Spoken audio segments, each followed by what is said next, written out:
For the elite of New York City, Jareth Hallberg III's annual Gilded Gala was not just a party, it was a theater of power. It was where fortunes were flaunted, alliances were forged, and reputations were made or broken under the light of colossal crystal chandeliers. Tonight, amidst the flow of vintage champagne and the murmur of billion-dollar deals, a different kind of drama was about to unfold. The star of this cruel play wasn't a socialite or a CEO, but a 24-year-old waitress named Lysandra Whitlow, a girl with tired eyes and a past she kept buried like a secret treasure. And the director of her demise was the host himself, a man who believed money could buy anything, including the satisfaction of shattering a person's soul. He was about to command a waitress to perform, not for their entertainment, but for her public humiliation. The air in the Hallberg penthouse, a sprawling glass kingdom perched atop one of Manhattan's most expensive spires of architecture, was thick with the scent of money. It was a complex fragrance, a blend of rare orchids, French perfume, aged leather, and the subtle metallic tang of ambition. Lysandra Whitlow had been breathing it in for 6 hours, and it was starting to suffocate her. Her uniform, a crisp black dress, starched white apron, and sensible but agonizing shoes, felt like a costume for a role she never auditioned for. The Invisible Girl. Her job was to glide through the throngs of silk and diamonds, a phantom armed with a silver tray of champagne flutes or delicate canapes, her face a mask of pleasant neutrality. She was to see everything and be seen by no one. Tonight was worse than usual. Jareth Hallberg III, the heir to a logistics and private equity empire, hosted this gala annually. He was a man sculpted from privilege, with a jawline as sharp as his business tactics and eyes the color of a winter sky, cold, clear, and vast. He moved through his party like a predator in his natural habitat, his laughter a sharp bark that made people flinch even as they smiled. Lysandra had served him twice tonight, and each time his gaze had slid over her with an unnerving flicker of something more than casual disregard. It felt specific. Lysandra's life was a world away from this opulent cage. Her reality was a cramped fourth-floor walk-up in Queens, the constant hum of a nebulizer for her mother's failing lungs, and a stack of bills that grew faster than the weeds in their neglected window box. The piano in their small living room, a worn-out Baldwin upright that had been her father's pride, was her only sanctuary. Its keys, yellowed like old teeth, were silent these days. There was no time for music. Music was a luxury, a ghost of a life she had been forced to abandon. 5 years ago, she wasn't Lysandra Whitlow, waitress. She was Helena Whitlow, the prodigy of the Juilliard pre-college division. The girl whose fingers could coax thunderstorms and whispers from a concert grand. Her mentor, the legendary Professor Andrei Markov, had called her his little Rachmaninoff. He believed she had a divine spark, but that spark had been extinguished in the harsh floodlights of the Van Cliburn International Piano Competition. She was 19. The pressure, the weight of her dying father's hopes, the sea of expectant faces, it had all crashed down on her in the middle of Chopin's Fourth Ballade. Her mind went blank. Her fingers, usually so confident and fluid, froze over the keys, turning to lead. The silence that followed was louder than any wrong note she could have played. It was the sound of her future imploding. She fled the stage, and she never went back. Professor Markov passed away a month later from a heart attack, and Lysandra's father followed 6 months after that, leaving her with his medical debts and her asthmatic mother. The grand piano on the world stage was replaced by a silver tray in a rich man's penthouse. A sharp clatter pulled her from her reverie. One of the other waitstaff, a nervous boy named Tim, had dropped a tray of glasses. Jareth Hallberg, who was standing nearby with a woman draped in emeralds, turned his head slowly.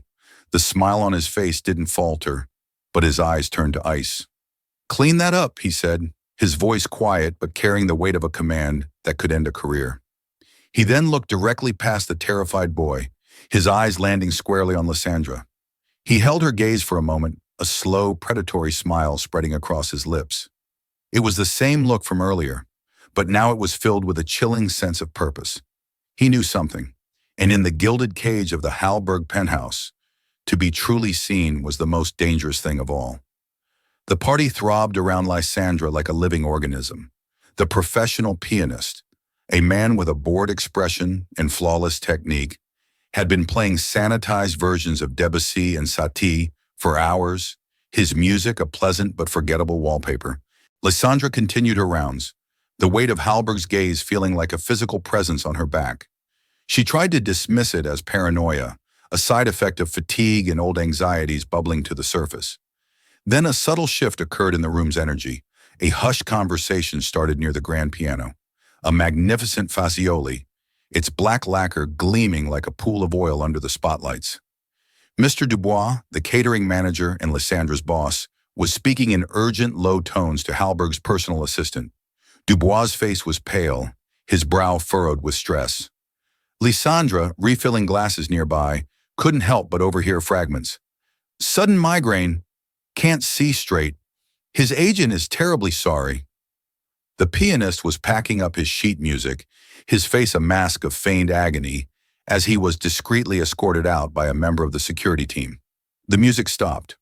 For the first time all night, an awkward silence began to stretch across the vast room, broken only by the murmur of confused guests.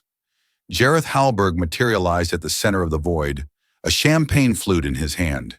He exuded an aura of complete control, as if this disruption was merely a planned intermission in his grand production. "My dear friends," he announced, his voice effortlessly commanding attention, "a minor technical difficulty. It seems our musician for the evening has been struck by a rather dramatic and ill-timed malady." A ripple of polite, disappointed laughter went through the crowd. Penelope Monroe, the woman in emeralds who clung to Halberg's arm, pouted theatrically. "Oh, Johnny, what a bore! I was so enjoying the ambiance." "Fear not, my dear," Halberg said, his eyes scanning the room. They passed over senators, tech billionaires, and art dealers, finally landing, with surgical precision, on Lysandra. She froze, her hand hovering over a bottle of Perrier-Jouet. "I believe," Halberg continued, a cruel smirk playing on his lips, "we may have a replacement right here among us." He took a deliberate step towards her. The sea of guests parted, turning to follow his gaze. Suddenly, Lysandra was no longer invisible. She was on a stage. The spotlights were the collective stare of 200 of the most powerful people in New York, and the silence was the same suffocating void she remembered from the competition. "This young lady," Halberg said, gesturing towards her with his flute, "does more than just serve our drinks.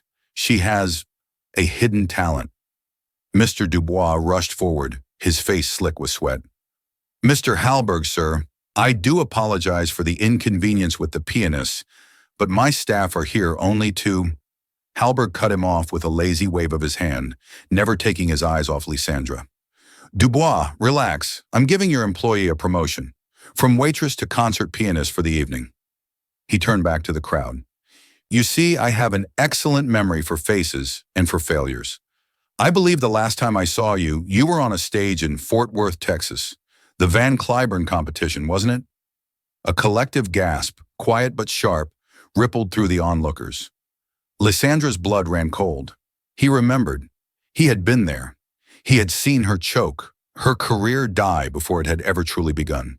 "Helena Whitlow," he said, savoring the name. "The Juilliard prodigy who couldn't handle the pressure. Tell me, do your fingers still work? Or did they freeze up permanently along with your promising future?" The words were stones, each one striking her with brutal accuracy. This wasn't a spontaneous whim. This was a premeditated execution. The pianist's sudden migraine felt less like a coincidence and more like a carefully orchestrated move in a sadistic game. He hadn't just recognized her. He had planned this. Penelope Monroe giggled, a high, piercing sound.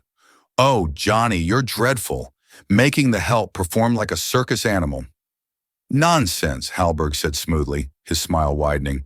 "I'm offering her a chance to redeem herself in front of a much more influential audience. I'll even be generous. I'll pay you $5,000 if you can play one piece without running off the stage in tears."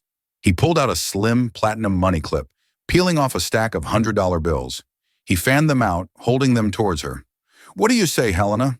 A little tune for your supper?" The humiliation was absolute, a physical force that pressed the air from her lungs. She could feel the pity, the morbid curiosity, the disdain from the crowd. She looked at her boss, Mr. Dubois, who simply stared at his shoes, unwilling to meet her eyes or challenge his powerful client.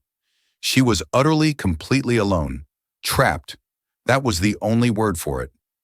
Lysandra stood in the center of the silent room, the focus of 100 pairs of eyes. Halberg's offer of $5,000 hung in the air, a grotesque parody of patronage. It wasn't a payment. It was a price tag on her dignity. He wasn't asking her to play the piano. He was asking her to perform her own failure, to reenact her greatest shame for his amusement. Her mind was a maelstrom of conflicting impulses. One voice screamed at her to run. Flee the penthouse, the city, this life. Shed this skin of servitude and shame, and disappear. Another, smaller voice, brittle with pride, urged her to throw the tray of drinks in his perfectly handsome, smug face. But then the image of her mother, frail and wheezing in their small apartment, flashed in her mind. The cost of a new oxygen concentrator, the overdue rent notice tucked behind the kitchen clock. $5,000 was more than she made in 3 months. It was a lifeline. But the cost of it, the cost was her soul. Halberg was enjoying her paralysis. He thrived on this kind of power, the kind that stripped a person down to their most desperate choices. Come now, he taunted, his voice dripping with false encouragement. Don't be shy, it's a fazioli.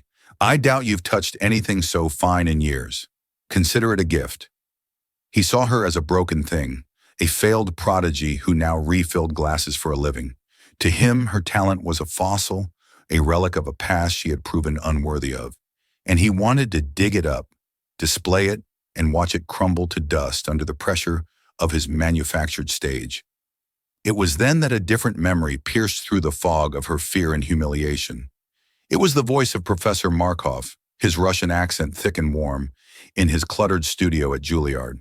He was sitting beside her at the piano after a frustrating practice session where she had let her nerves get the better of her.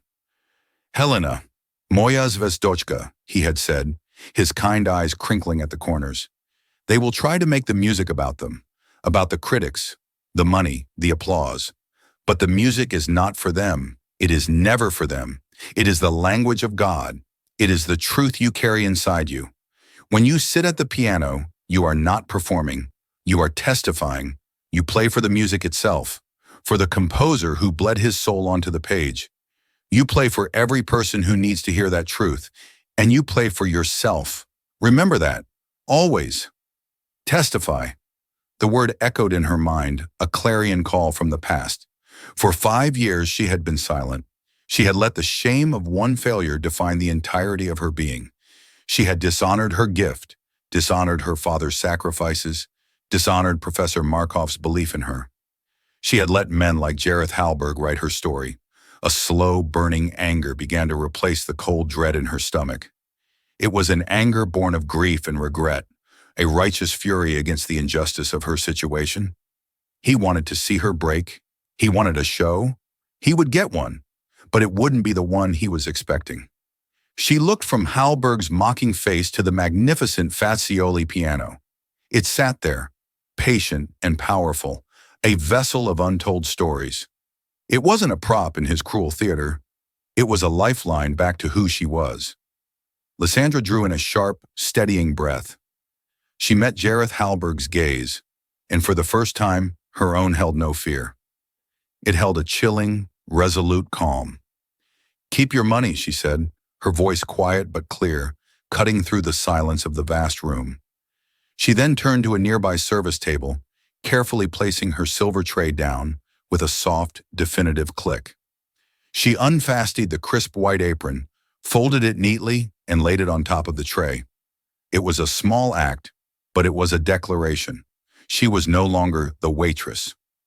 Without another glance at Halberg or the stunned crowd, she began to walk towards the piano.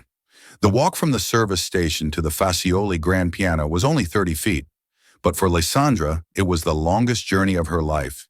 Each step was a battle. Her worn-out, sensible shoes made almost no sound on the plush, cream-colored carpet. Yet in the cathedral-like silence of the penthouse, every footfall seemed to echo like a drumbeat. The air was electric with anticipation. The guests, moments before a chattering monolith of wealth, were now a gallery of individual expressions. Lysandra could feel their eyes on her, dissecting her. She saw the sneering pity on Penelope Monroe's face, the morbid curiosity of the tech billionaires, the detached amusement of the seasoned socialites who had seen it all and were hungry for a new spectacle. Her own body was a traitor. Her palms were slick with sweat. A tremor started in her hands, the same terrible tremor that had preceded her collapse at the Van Cliburn. Her heart hammered against her ribs, a frantic prisoner begging for escape. The ghosts of her past swirled around her, whispering doubts in her ear. "You're not good enough. You're going to fail again. They're all waiting for you to fall apart." Hallberg's smirk was a physical blow from across the room. He had folded his arms, leaning back with the casual arrogance of a Roman emperor about to watch a gladiator be fed to the lions. He believed he had already won. He had stripped her of her uniform, isolated her, and put her on display. What more could there be? But as she drew closer to the piano, another set of memories began to surface, pushing back against the tide of fear. She remembered her father, a taxi driver with calloused hands, working double shifts for a decade to pay for her first real piano. The old Baldwin. She remembered the look on his face, a mixture of exhaustion and pure, unadulterated joy as he watched her play for the first time.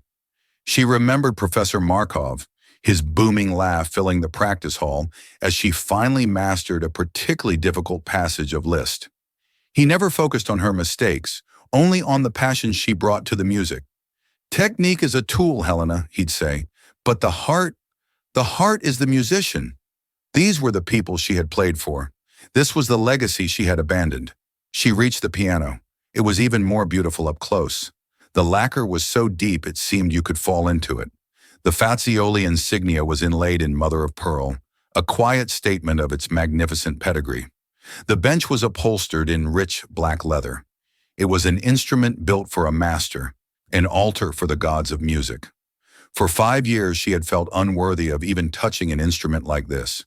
Tonight she realized she wasn't just playing for her own soul, but for the soul of the music itself, which deserved to be heard without mockery or contempt. She sat down on the bench. The leather was cool and smooth. She took a moment, adjusting the height, a small professional ritual that seemed to anchor her in the swirling chaos of the room. She looked down at the keys. 88 silent promises. They were not instruments of her torture. They were extensions of her voice, a voice she had kept silent for far too long. She placed her hands just above the keyboard, her fingers hovering, the tremor still present, but now different. It was no longer the shaking of fear. It was the vibration of a string pulled taut, humming with potential energy, waiting for the release. She closed her eyes, shutting out the faces, the penthouse, the city. She shut out Jareth Hallberg. In the darkness behind her eyelids, she was back in Professor Markov's studio. The smell of old books, lemon polish, and his ever-present cup of black tea filled her senses. She could hear his voice, a low, comforting rumble. "Testify, moja zvezdochka. Testify." Her eyes opened. They were clear and focused. She looked straight ahead, not at the audience, but through them, towards a horizon only she could see. Her hands, now steady, descended. And then she began to play. The first note that Lysandra played was not loud or dramatic. It was a single questioning C, the opening of Frédéric Chopin's Ballade No. 1 in G minor. It fell into the silent room with the weight of a stone dropped into a deep well, the ripples spreading out in ever-widening circles. The note was hesitant, filled with a profound sorrow, as if the piano itself was sighing. A few guests shifted impatiently. Hallberg's smirk remained fixed. This was what he expected, a timid, broken melody from a broken girl. Penelope let out a barely audible scoff. But then the second phrase answered the first, a little stronger, a little more insistent. The tempo was slow, achingly so. Lysandra was not rushing. She was telling a story. The introduction was a lament, a musical narration of her 5 lost years, the quiet grief, the numbing routine, the deferred dreams. Each note was imbued with a weight of emotion that the previous pianist's sterile performance had utterly lacked. As the waltz-like theme began, A change started to happen in the room. The initial smirks and whispers faded. People leaned forward, their expressions shifting from curiosity to intrigue. The music was pulling them in. Lysandra's playing was technically perfect, yes, but it was more than that. It was raw, honest, and deeply personal. She wasn't just playing notes, she was bearing her soul. The piece began to build. The left-hand arpeggios, which can sound muddy in amateur hands, were a clear, rushing river beneath the soaring melody of the right. Her hands, which had once served champagne, now danced across the keys with an impossible combination of power and grace. The hesitant girl was gone. In her place was an artist, a master in complete command of her instrument. Jareth Halberg's smile had vanished. His arms were no longer folded. He stood rigid, his champagne flute held forgotten in his hand. He was no musical expert, but even he could recognize the chasm between a hired entertainer and a true virtuoso. The timid waitress he had intended to humiliate was transforming before his eyes into something powerful, something he couldn't control. The quiet lament was becoming a declaration. The first thunderous scherzo section erupted from the piano. It was a storm of passion and fury. Lysandra's body swayed with the music, her entire being poured into the performance. The sound filled the cavernous penthouse, vibrating through the floor, through the crystal glasses, through the very bones of everyone present. This was the anger she had suppressed for years, at her fate, at the world, at herself. It was the sound of a cage rattling, its bars beginning to break. In the crowd, an elderly woman with intelligent eyes and a simple but elegant pearl necklace, Mrs. Beatrice Ainsworth, a long-standing patron of the New York Philharmonic, closed her eyes, a look of stunned reverence on her face. She was not just hearing a beautiful piece of music, she was witnessing a resurrection. The piece transitioned into the lyrical E-flat major section, a moment of breathtaking beauty and hope. Lysandra's touch softened, each note a pearl of crystalline clarity.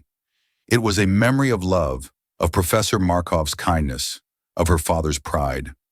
Tears began to well in her eyes, but they did not stop her. They mingled with her testimony, adding a layer of heartbreaking vulnerability to the music's beauty. And then came the finale, the presto con fuoco, fast with fire. What Lysandra unleashed upon the Fazioli was not just music, it was a conflagration. Her fingers became a blur, a force of nature flying across the keyboard in a torrent of sound. The coda of Ballade No. 1 is one of the most technically demanding passages in the solo piano repertoire. A furious, desperate, and ultimately triumphant cascade of notes.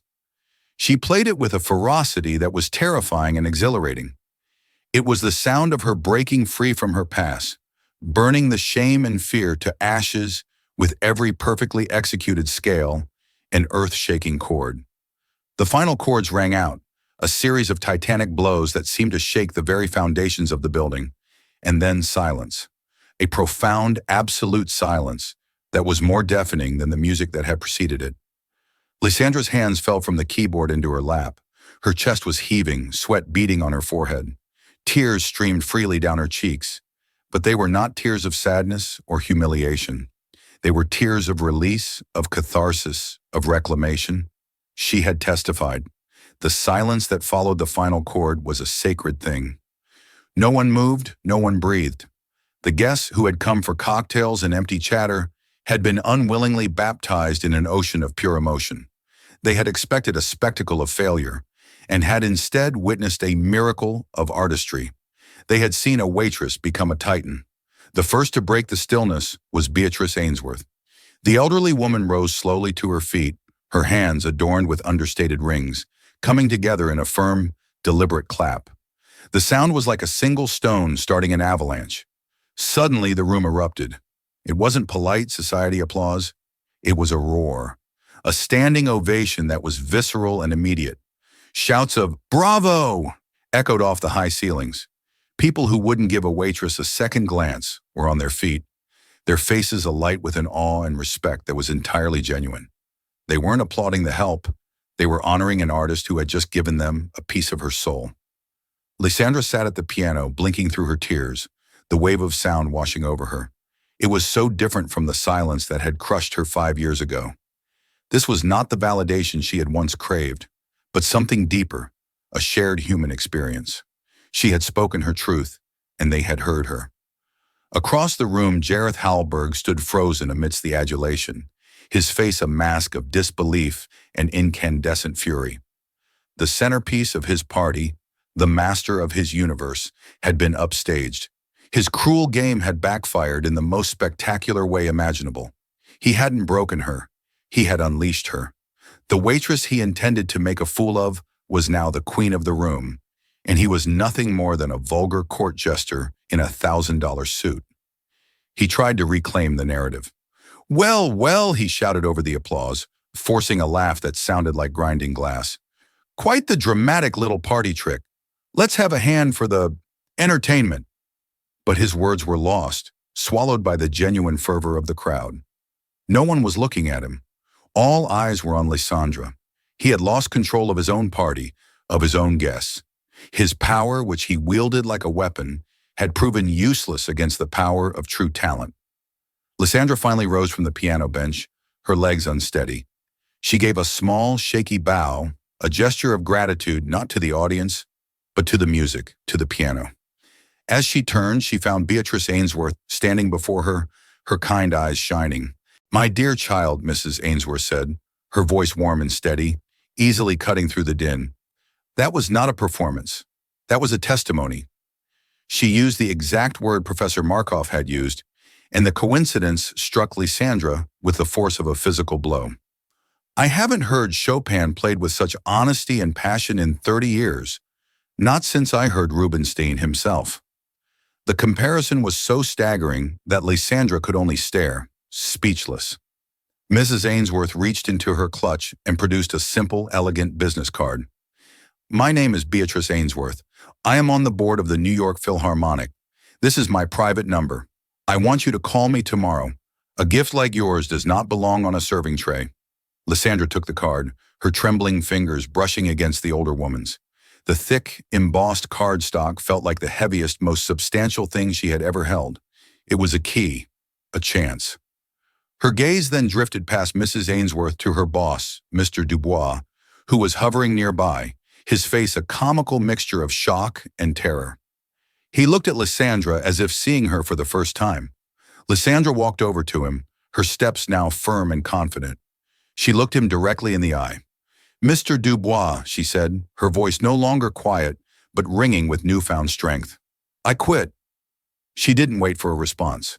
She turned him without a backward glance at the chaos of the party, at the stunned faces of the guests, or at the impotent rage contorting Jareth Hallberg's features. She walked toward the service exit. She was leaving the gilded cage, not as a disgraced waitress, but as the artist she was always meant to be. The door swung shut behind her, leaving the world of empty wealth and calculated cruelty behind as she stepped out into the cool night air of a city full of new possibilities. The days following the gala were a surreal blur for Lysandra. She woke up in her cramped Queen's apartment expecting to feel the familiar dread of putting on her uniform, but instead she felt a quiet, burgeoning hope. Beatrice Ainsworth's business card sat on the small table beside her mother's bed like a holy relic. For 2 days she just looked at it, terrified that the magic of that night would dissipate if she tried to grasp it. Her mother, whose breathing seemed a little easier since Lysandra had told her the story, finally patted her hand and said, "The world doesn't reward those who wait for permission, my love. Call her." With her mother's encouragement, Lysandra made the call. Beatrice Ainsworth answered on the second ring, her voice as warm and reassuring as it had been in the penthouse. She didn't offer platitudes. She offered a plan. She arranged for a private audition with Maestro Gustavo Serrano, the famously demanding conductor of the Philharmonic. She spoke of the Ainsworth Fellowship for Emerging Artists, a fund she personally managed, which could cover Lysandra's living expenses, allowing her to practice full-time and ensure her mother received the best medical care. It was a complete systemic rescue from the life that had been slowly crushing her. Meanwhile, Jareth Hallberg III was discovering that the ripples from the stone he had thrown were turning into a tsunami that threatened to drown him. He had severely miscalculated the nature of his own social circle. While they reveled in gossip and schadenfreude, they were also fiercely protective of their own cultural authority. They were patrons of the arts, board members of museums, and funders of orchestras. To them, art was a sacred commodity, a mark of true class that money alone couldn't buy. Hallberg's actions were not seen as a clever power play, but as a vulgar display of new money barbarism. He hadn't just tried to humiliate a waitress. He had shown profound disrespect for the institution of music itself. He had used a Fazioli grand piano as a prop for a cruel joke, and in doing so, had exposed his own cultural bankruptcy. The story spread like wildfire through the elite circles of New York, then to the wider world via social media posts from awestruck guests. The narrative was irresistible: the billionaire bully and the hidden genius. Hallberg was cast as the villain, a modern-day Salieri consumed by a petty desire to destroy a Mozart he couldn't understand. The consequences were swift and brutal. An older, more established venture capitalist he was courting for a major tech merger pulled out of the deal, citing a fundamental misalignment of values. A coveted invitation to join the board of the Metropolitan Museum of Art was quietly rescinded. Old money families who had tolerated his brashness for the sake of his fortune now snubbed him at restaurants. Penelope Monroe, seeing his social stock plummet, abruptly ended their relationship, releasing a statement through her publicist about her commitment to supporting the arts and empowering women. His empire, built on a foundation of ruthless intimidation, was beginning to show cracks. The story had humanized his balance sheets, and his brand was now tainted with a reputation for cruelty. He was becoming a liability. His own father, Jareth Hallberg II, a man who cared for little beyond the family name and its continued profitability, summoned him for a meeting. It was not a conversation, it was a condemnation. He was publicly censured and quietly stripped of his role in overseeing the family's philanthropic endeavors. The ultimate humiliation. But the worst was yet to come. As Beatrice Ainsworth began to formally sponsor Lysandra, her team of lawyers and investigators started looking into the events of that night. They discovered something far more sinister than a spontaneous act of cruelty. The pianist, who had conveniently developed a migraine, had received an anonymous payment of $25,000 to his offshore account that very afternoon. It wasn't a coincidence. It was a conspiracy. Jareth Hallberg hadn't just stumbled upon an opportunity to be cruel. He had meticulously set a trap. He had known exactly who Lysandra was all along, and he had orchestrated the entire evening with the sole purpose of destroying her for a second time. The question was no longer just what he did, but why he harbored such a deep-seated, personal vendetta against her. The answer, they would soon discover, was buried in the past, in a rejection he had never forgiven. Beatrice Ainsworth sat opposite Lysandra in the sun-drenched sitting room of her Upper East Side brownstone. The space was the antithesis of Hallberg's penthouse, filled not with sterile modern art, but with books, history, and the quiet comfort of old-world elegance. A week had passed since Lysandra's triumphant audition with Maestro Serrano, who had been so moved he'd offered her a soloist position for the upcoming spring season. It was a fairy tale, yet Lysandra was still haunted by a question. Why? Lysandra asked, her teacup resting untouched in her saucer.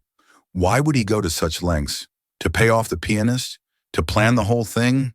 He saw me fail once. Why did he need to see it again so badly? Beatrice's expression was somber. My people have been looking into it, she said gently. The Hallbergs have a long history of arts patronage, but it's of a particular kind. They don't support artists. They try to own them. They see talent as another asset to be acquired. And it seems Jareth Hallberg III tried to acquire you once before. She slid a file across the antique mahogany table. Lysandra opened it. Inside were copies of correspondence dating back 6 years, when she was 18 and the brightest star at Juilliard. They were letters from the Hallberg Foundation addressed to her mentor, Professor Andrei Markov. The letters outlined a proposal for the Hallberg Prize, a full, all-expenses-paid scholarship that would have funded Lysandra's entire education, her competition fees, her housing, and provided a generous stipend. It would have meant no more financial struggles for her or her father. On the surface, it was an incredible act of philanthropy. But as Lysandra read on, she saw the strings. The contract stipulated that the Hallberg Foundation would have exclusive rights to her first 3 professional recordings, final say on her competition repertoire, and that she would be required to perform at a minimum of 10 private Hallberg corporate events per year. She would have been their in-house genius, a cultural showpiece to impress their clients. Then she saw Professor Markov's reply. It was a masterclass in polite, but firm, refusal. "Dear Mr. Hallberg," he had written, "while I thank you for your generous offer on behalf of Miss Whitlow, I must respectfully decline. Helena's gift is not a commodity to be managed by a board of directors. Her musical soul must be allowed to develop freely, without the constraints of commercial or corporate obligation. She is an artist, not an asset. To bind her to such a contract would be to cage a nightingale. We will continue to manage through more modest means. Sincerely, Professor A. Markov." Lysandra's breath hitched. She had never known about this. Professor Markov and her father had protected her from it, not wanting to burden her with the choice between artistic freedom and financial security. They had made the choice for her, the right choice. Hallberg took the rejection as a personal insult, Beatrice explained. He saw Markov as an arrogant academic, and you as an ungrateful girl who didn't know her place. In his mind, he offered you the world, and you and your mentor spat in his face. When he saw you years later, working as a waitress at his party, it must have felt like the ultimate vindication to him. He saw the caged nightingale serving drinks. He thought fate had proven him right. It all clicked into place. The cruelty wasn't random. It was the festering wound of a narcissist's ego. He didn't just want to see her fail again.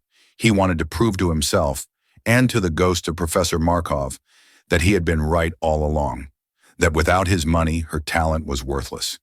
He wanted to break her to validate his own twisted worldview, where everything and everyone has a price. So when he offered me the $5,000 to play, Lysandra trailed off, the full weight of the insult landing on her. "He was offering you a new contract," Beatrice finished, her eyes flashing with anger. "A much cheaper one this time. A one-night lease on your soul. He needed you to take the money. He needed you to play badly. He needed you to be the broken thing he always believed you would become without him." Lysandra closed the file. The knowledge was horrifying, but it was also liberating. The phantom that had haunted her for 5 years wasn't just an abstract fear of failure.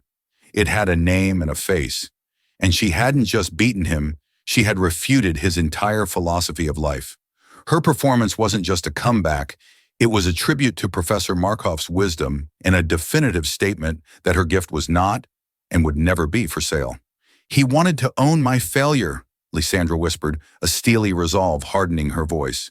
"Instead, he's going to have to watch my success." Beatrice Ainsworth smiled, a true, brilliant smile. "And we, my dear, are going to give him a front row seat." The backstage air of Carnegie Hall was a living entity, thick with the ghosts of a century of legendary performances. It smelled of aged wood, rosin, velvet dust, and the faint, electric tang of ozone from the stage lights. For any musician, it was hallowed ground. For Lysandra Whitlow, standing in the wings in a simple, elegant, midnight blue gown, it was the final station on a pilgrimage from the abyss. 6 months had passed since the night at the Hallberg penthouse. They were months of rediscovery, of grueling but joyous work that felt less like practice and more like remembering how to breathe. Under the meticulous guidance of Maestro Gustavo Serrano and the unwavering maternal support of Beatrice Ainsworth, Lysandra had not just reclaimed her formidable technique, she had forged a new, unbreakable artistic identity. The Ainsworth Fellowship had been a miracle, providing not only for her own needs, but for the specialized medical care that had seen her mother's health improve beyond their most optimistic prayers. The constant wheeze that had been the soundtrack to Lysandra's anxiety was now replaced by the sound of her mother's quiet, steady breathing, a peace that echoed in Lysandra's own soul. Tonight's piece was a declaration, Sergei Rachmaninoff's Piano Concerto No. 2. A composition of staggering beauty and difficulty, it was famous for being the work that pulled the composer himself from a 3-year spiral of depression and creative paralysis. It was a monument to resilience, a story of a journey from crushing despair to blazing, unequivocal triumph. It was Lysandra's own story, written in the universal language of music. Maestro Serrano, a man whose fiery passion was tempered by a deep, scholarly reverence for the music, approached her. His usual stern expression was softened by a look of profound respect. "Helena," he said, his voice a low rumble, "out there is not a jury. It is not an audience of critics. It is a hall full of people who are hungry for truth. Just tell your story. The orchestra and I are simply here to help you tell it." She met his intense gaze and gave him a small, grateful smile. "Thank you, Maestro, for everything." The fear that had once been her constant companion, the cold, coiling serpent of stage fright, was gone. In its place was a focused, humming energy, a powerful calm. She was no longer the terrified girl from the Van Cliburn competition, desperate for approval. She was a woman who had walked through fire and knew, with absolute certainty, who she was. The stage manager gave the final call. Lysandra took one last deep breath and walked out of the wings into the warm, golden bath of the stage lights. The applause that greeted her was a physical wave of warmth and welcome. The story of the waitress and the billionaire had become a quiet legend in the city's cultural circles, and the hall was sold out, filled with a palpable sense of anticipation. She bowed with a grace that felt both humble and regal, her eyes sweeping across the vast, tiered expanse of the hall. She saw Beatrice in the patron's box, her hands clasped, her face a portrait of pride. And then, several rows back in the orchestra section, she saw him. Jareth Hallberg III. He looked smaller here, diminished, a gray figure in a sea of color. The arrogant gleam in his eyes had been replaced by a haunted, hollow look. His public shaming and the subsequent professional fallout had clearly taken their toll. He was not here to support her. He was a moth drawn to the flame that had so badly burned him, compelled by some morbid curiosity to witness the final act of the drama he had so cruelly initiated. Perhaps he still harbored a desperate, pathetic hope that she would crack under the pressure, that the ghosts of her past would rise up and grant him some small, private victory in her public failure. Their eyes met for a single, charged second across the crowded hall. In his, she saw a flicker of disbelief that the waitress he'd tried to crush was truly here, on this stage, the center of this universe. In her own eyes, she let him see nothing but serene, unshakable peace. It was a non-verbal checkmate. The game was already over. Lysandra turned her back on him and everything he represented, giving her full attention to the magnificent Steinway concert grand and the waiting maestro. She gave Serrano a nod. He raised his baton. The opening chords of the concerto descended upon the hall. They were not just notes, they were the sound of despair, deep and resonant like the tolling of Russian funeral bells, evoking the oppressive weight of her lost years. Lysandra played them with a profound, solemn gravity, drawing every soul in the auditorium down into the darkness with her. Then against the melancholic backdrop of the strings, the piano began its ascent. The arpeggios were not a mere accompaniment. They were the sound of a determined heart beginning to beat again, a ripple of defiance spreading across a stagnant pool. The first movement was a tempest, a titanic struggle between shadow and light. Her performance was more than technically flawless. It was viscerally alive. The audience could hear the frantic fight for survival, the moments of near surrender, and the sheer, bloody-minded will to endure. Then came the sublime beauty of the adagio. The mood in the hall shifted. The frantic struggle gave way to a space of tender, breathtaking healing. This movement was a conversation with her ghosts, the good ones. As the flute and clarinet traded phrases with the piano, Lysandra was in dialogue with her memories. She played for her mother's restored health, for her father's unwavering belief, for Professor Markov's wisdom. Her touch on the keys was infinitely gentle, each note a perfect pearl of sound, a whisper of love and gratitude in the vast, silent hall. People in the audience wept without knowing why, moved by a beauty that spoke of forgiveness and the quiet dawn that follows the longest night. And then, the finale. The allegro scherzando erupted from the orchestra, and Lysandra's hands, which had been so tender moments before, became forces of nature. The music was a cathartic, joyous, defiant explosion. It was the sound of shackles shattering, of a spirit taking flight. Her fingers didn't just fly across the keys, they danced. They celebrated, they reveled in their freedom. This was not just Rachmaninoff's triumph. It was hers. It was the definitive answer to every doubt, every sneer, every moment of humiliation. It was the sound of a soul, once caged, now soaring in an infinite sky. As the final blazing chords of the concerto thundered through Carnegie Hall, uniting the full power of the piano and orchestra in a glorious, unequivocal statement of victory, the entire building seemed to vibrate with the sheer force of it. The last note hung in the air, a triumphant, shimmering echo, before being consumed by a profound, resonant silence. For a heartbeat, the audience was suspended, holding its collective breath. Then the hall exploded. The applause wasn't just loud, it was a physical eruption, a spontaneous, unified roar of admiration and emotional release. The entire audience, from the orchestra seats to the highest balcony, was on its feet, shouting, "Brava!" The orchestra members themselves were not immune. They joined in, tapping their bows against their music stands in the highest sign of respect a soloist can receive from their peers. Maestro Serrano, his face gleaming with sweat and pure elation, turned to Lysandra. He didn't just shake her hand. He grasped both of her shoulders, his grip firm, and leaned in close so only she could hear him over the din. "Tonight, Helena Whitlow," he said, his voice thick with emotion, "you did not just play the music, you became it." Lysandra took her bows, the wave of sound a healing, wonderful force.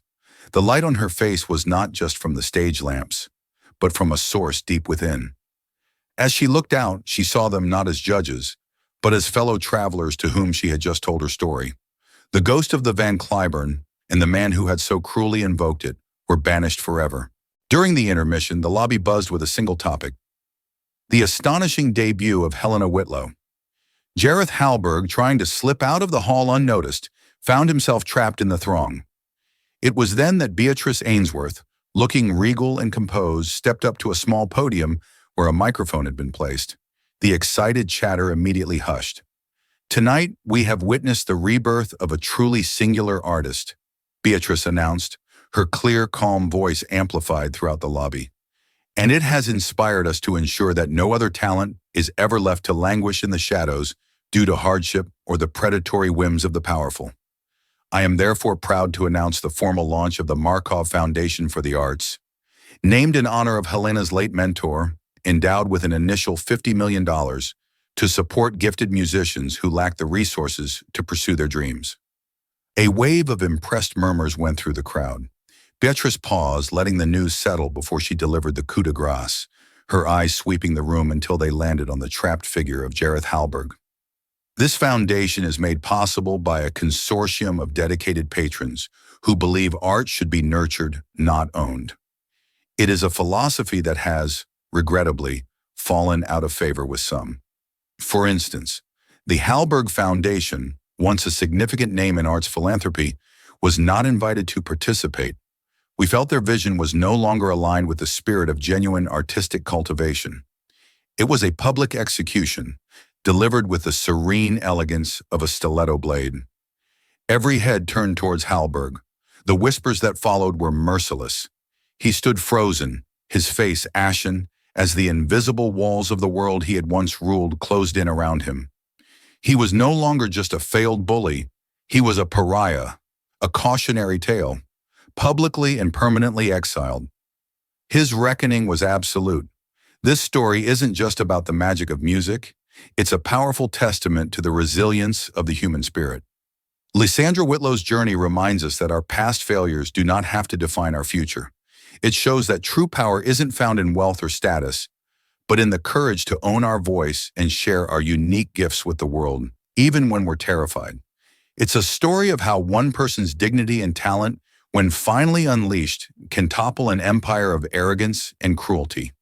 It proves that kindness and genuine support, like that from Beatrice Ainsworth, are the forces that can truly change a life.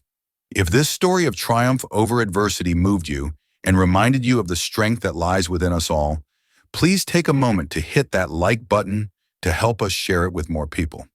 Share this video with someone who might need a reminder of their own power And don't forget to subscribe to our channel for more real-life stories that inspire and empower. What part of Lysandra's journey resonated with you the most? Let us know in the comments below. Thank you for listening.